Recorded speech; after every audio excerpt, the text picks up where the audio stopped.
Assalamualaikum warahmatullahi wabarakatuh.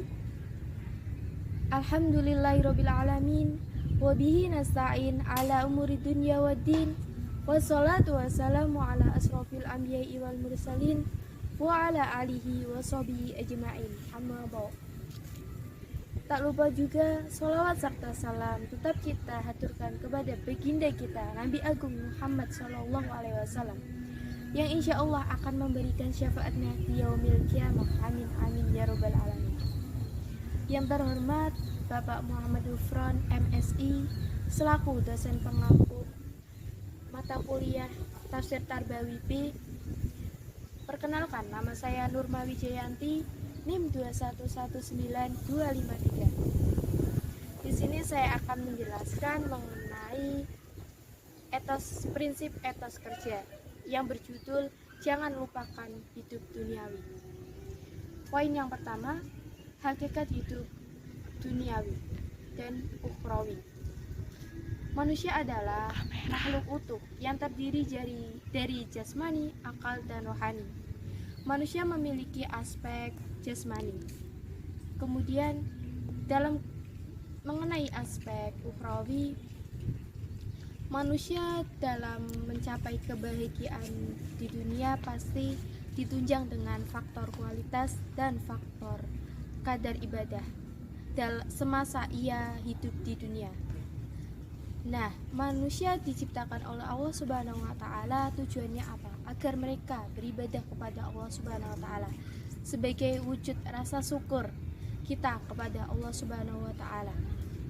Kemudian poin yang kedua yaitu kehidupan dunia, investasi kehidupan akhirat. Nah,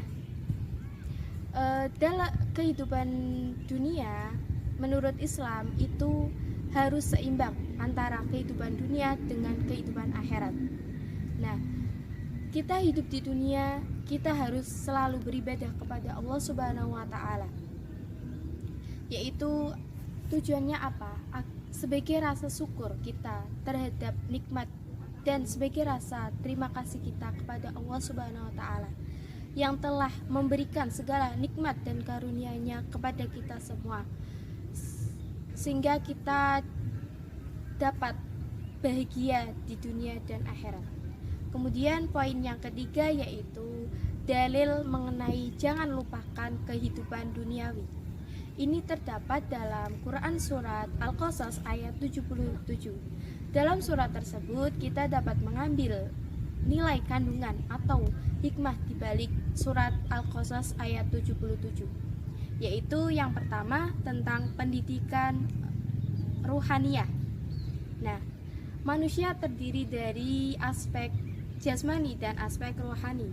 Aspek rohani, apabila kita tidak memiliki aspek tersebut, kita termasuk orang yang mati. Sebaliknya, jika kita tidak memiliki aspek jasmani, kita tidak disebut sebagai orang yang disebut sebagai manusia.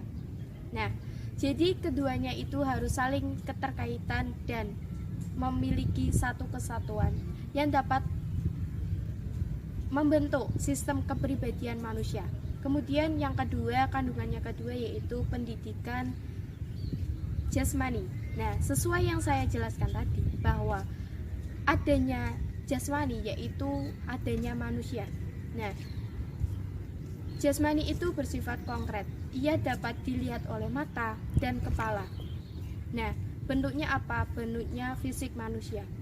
Kemudian yang ketiga yaitu pendidikan ihsan, yaitu dengan saling berbuat baik kepada manusia, beribadah kepada Allah Subhanahu wa taala, melaksanakan segala perintahnya dan menjauhi segala larangannya. Dan yang terakhir yaitu memelihara alam sekitar kita.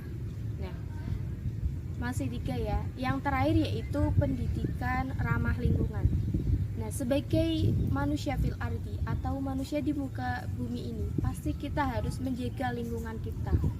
Sebaliknya, jika kita tidak mampu menjaga lingkungan sekitar kita, pasti akan terjadi berbagai macam bencana seperti banjir, tanah longsor, dan sebagainya. Kemudian yang terakhir yaitu kehidupan dunia adalah tujuan perantara. Nah, segala sesuatu yang diciptakan oleh Allah Subhanahu wa Ta'ala pastilah tidak sia-sia. Ia memiliki manfaat dan tujuan tersendiri. Nah, mungkin itu saja dari saya. Jadi kesimpulan pada materi kali ini yaitu jagalah lingkungan kita sendiri dan juga beribadah kepada Allah Subhanahu wa Ta'ala, melaksanakan segala perintahnya, dan khususnya kita harus berbuat baik kepada sesama manusia. Jangan mudah iri terhadap orang lain. Terima kasih.